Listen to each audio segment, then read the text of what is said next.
expressing ourselves in an art form as opposed to violence or provocative protest or things of the sort. And if we had more time, I think we would have added some things, painted a suit on it to make it more clear that it represents the regents and the chancellor.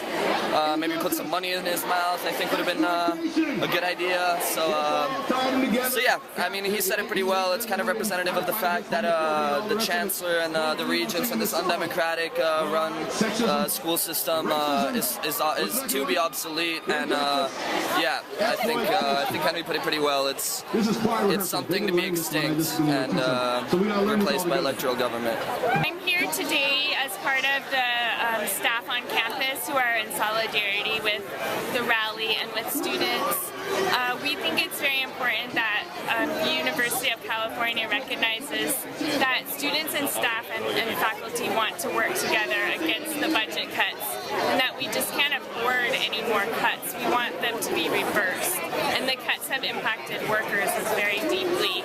The low-paid workers like myself and the custodians and the dining services, all the people that are also working harder with less resources, who really care about students and education. So we're really demanding that the administration listens and goes and gets behind some of the initiatives to tax the rich in California and really put the money back into schools so that tuition is affordable for everyone in California.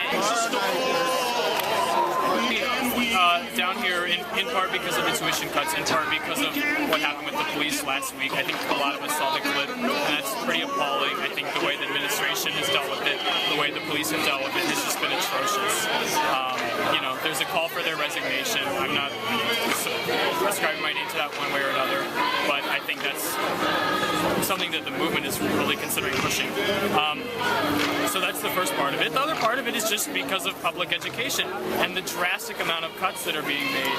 I'm from Virginia, and that's often thought of as being a conservative state, but I see that our education is pretty well funded compared to California.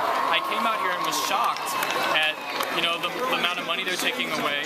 I'm from the humanities, so we're really suffering already.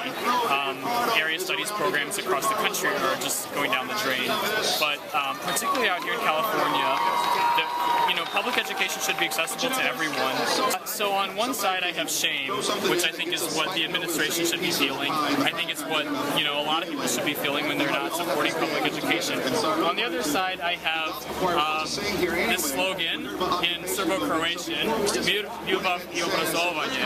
And if we had better support for the humanities, we would all know what it means. But I'll tell you, it says peace, love, and education. And I think that kind of ties together both the respect we need to see for students after what we witnessed last week, as well as support for education. So I think it's all and what we think is, all part of the same problem. And the same problem is the problem that you see at Occupy, or you see here, or you see with us, Grandmothers Against the War, as to, in fact, who controls this country and who controls the policies of this country and where the welfare is of this country. So it's all joined. For us, the idea in the wars, bring the money home. And put it into education, put it into all of those kinds of infrastructure, put it into all of those things which are deserving.